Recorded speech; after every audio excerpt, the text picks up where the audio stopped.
Nah, sekarang kita akan mempelajari soal-soal hot high order thinking skill dari gerak harmonik sederhana atau getaran selaras. Ini soal yang pertama ya. Zat cair yang panjangnya L bergetar selaras dalam pipa U seperti yang ditunjukkan gambar. Bila percepatan gravitasi G, maka tentukanlah frekuensi getarannya. Jadi diasumsikan bisa bergerak harmonik sederhana. Jadi dia bisa bergerak harmonik sederhana kalau permukaan yang kanan itu ditekan sejauh Y, maka otomatis nanti permukaan yang kiri akan naik. Jadi kalau saya gambarkan itu seperti ini. Ini ditekan sejauh Y, maka di sini yang sebelah kiri ini juga pasti naik sejauh Y. Seperti itu. Jadi kalau kita mau mencari berapa frekuensi getarannya itu sangat mudah sekali. Karena ini kalau ditekan sejauh Y nanti terus dilepas, dia pasti berosilasi atau bergetar seperti ini ya. Jadi dia bergerak bolak-balik terus menerus seperti ini dengan anggapan bahwa zat cair dengan pipa U ini tidak bergesekan. Dia bisa bergetar harmonis. Nah, sekarang perhatikan baik-baik. Kita harus mencari gaya pemulihnya. Gaya pemulihnya itu yang mana dalam getaran ini. Jadi kalau kita mau mencari frekuensi, salah satu cara adalah dengan menggunakan konsep gaya pemulih. Kalau belum tahu gaya pemulih itu apa, tolong pelajari video saya sebelumnya. Nah, ini perhatikan baik-baik. Ini saya geser, saya tekan sejauh Y, maka yang ini juga naik sejauh Y. Nah, sekarang perhatikan baik-baik. Kalau ini saya tarik garis begini, tentu saja ini juga Y kan. Oleh sebab itu, sebagai gaya pemulihnya itu apa? Untuk memulihkan ke kondisi setimbang gitu ya. Jadi nanti dia bergerak ke sana kan. Kalau ini dibiarkan bergerak ke sana, sehingga nanti dia bergerak naik turun seperti ini. Jadi gaya pemulihnya tidak lain adalah zat cair setinggi 2Y ini.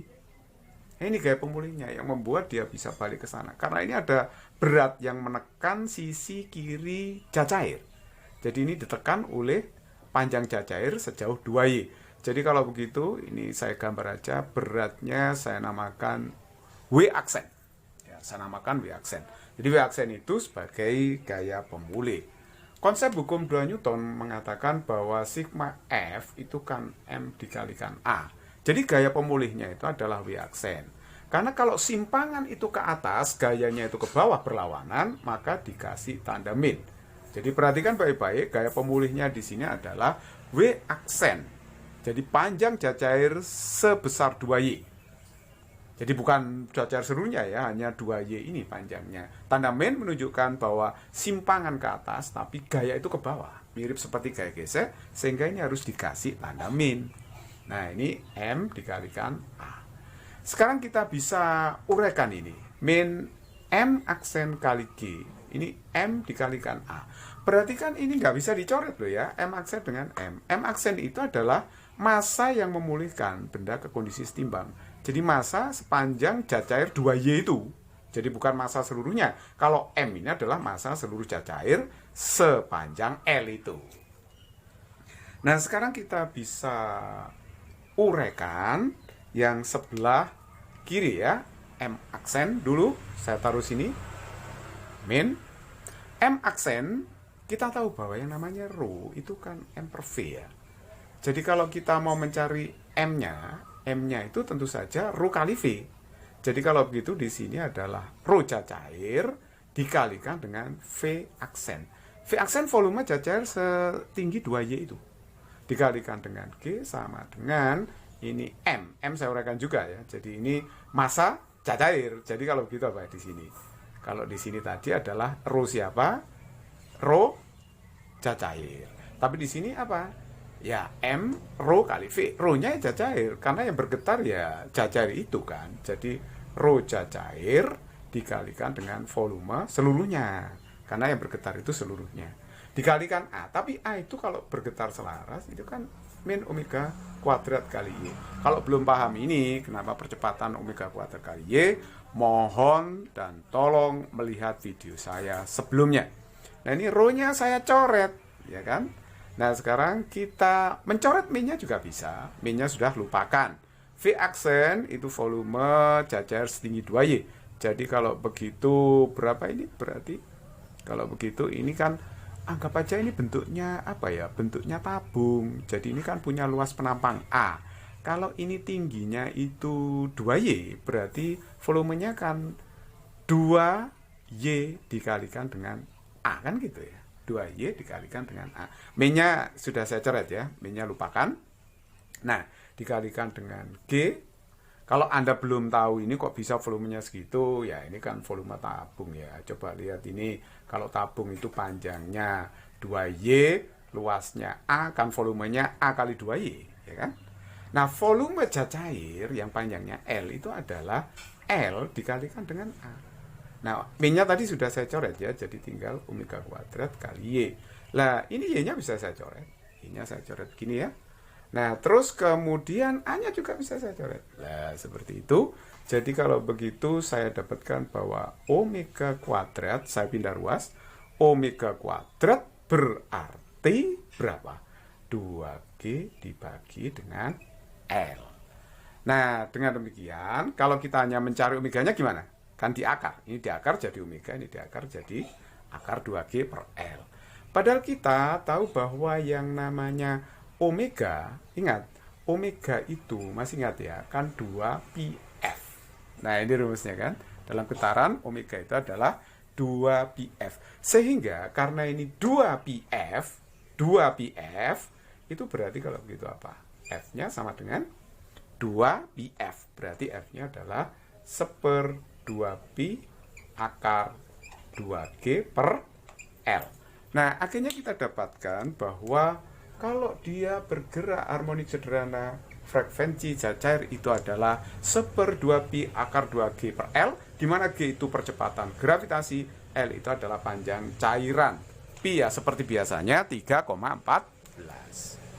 Nah, sekarang saya kasih contoh soal yang nomor 2. Kubus yang bermassa jenis ρ B dan tingginya H terapung di permukaan zat cair seperti ini dengan massa jenis ρ C. Karena kubus ditekan sedikit ke bawah dari posisi setimbangnya, jadi ditekan ke bawah seperti itu dari posisi setimbang dan dilepas, maka kubus itu dapat bergetar selaras. Jadi nanti dia bergetar naik turun seperti ini.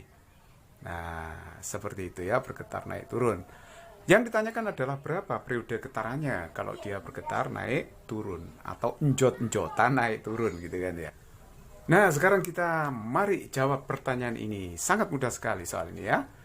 Kalau misalkan kubus ini ditekan sejauh Y ke bawah, maka otomatis volume benda yang tercelup akan semakin besar. Nah, kita harus mencari gaya pemulih. Gaya pemulih yang memulihkan benda ke kondisi setimbang tidak lain adalah tambahan gaya Archimedes. Karena kalau dia tercelup sejauh Y, maka ada volume tambahan yang tercelup. Sehingga ada tambahan gaya Archimedes yang arahnya ke atas. Ingat bahwa yang namanya gaya Archimedes itu apa dulu? Kan ρ zat cair kalikan G kali volume benda yang tercelup. Kan gitu ya. Jadi kalau begitu dengan menggunakan konsep hukum Newton, sigma F itu kan M kali A. Nah, gaya pemulihnya itu berupa gaya Archimedes. Karena gaya ini selalu berlawanan dengan simpangan, jangan lupa memberi tanda min. Jadi gaya Archimedesnya ρ C dikalikan dengan G dikalikan dengan penambahan volume yang tercelup. Nah, kalau ini kan pandangan 2 dimensi. Kalau 3 dimensinya seperti ini. Jadi volume yang tercelup, tambahan volume yang tercelup itu kan luas penampang dikalikan Y. Anggap aja luas penampangnya A ya. Ini panjangnya Y. Jadi volumenya itu adalah A dikalikan dengan Y gitu. Nah, terus kemudian ini massa benda yang bergerak naik turun. Ini massa ya. Massa benda yang bergerak naik turun. Massa benda tidak lain adalah ρ benda dikalikan dengan volumenya. Lah, volume benda ini tidak lain adalah luas alas dikalikan dengan tingginya. Luas alas kalikan tinggi. Jadi A dikalikan dengan H. Nah, sedangkan A di sini adalah karena dia bergetar harmonis, jadi A-nya bisa ditulis min omega kuadrat kali Y. Sekali lagi, kalau Anda belum paham mengapa A itu min omega kuadrat kali Y, lihatlah video saya yang sebelumnya sudah saya upload. Nah, sekarang kita tinggal mencoret aja di sini ya. Mencoret A-nya bisa di sini, tret-tret, ya toh. Y-nya dicoret, trot-trot. Nah, begitu kan. Min-nya juga bisa dicoret ini. Seret, seret. Min-nya juga bisa dicoret. Jadi kalau begitu saya dapatkan omega kuadrat sama dengan apa?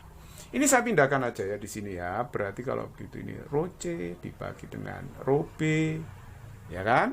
Terus ini G dibagi dengan H. Seperti itu.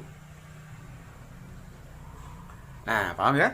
Nah, terus kemudian ingat bahwa omega tadi apa? Ini tanya periode ya. Omega itu kan 2pi per periode. Jangan lupa ini ya. Jadi kalau ini saya cari omeganya saja ya apa? Kalau omeganya saja kan di akar. Jelas ini ya. Akar rho C dibagi dengan rho B, G dibagi dengan H. Tapi ingat bahwa omega itu adalah 2pi per periode. Jadi ini akar rho C per rho B G per H. Jadi kalau Anda mencari periodenya, berarti periodenya itu apa di sini? Kan dikalikan silang berarti 2pi apa? Akar apa?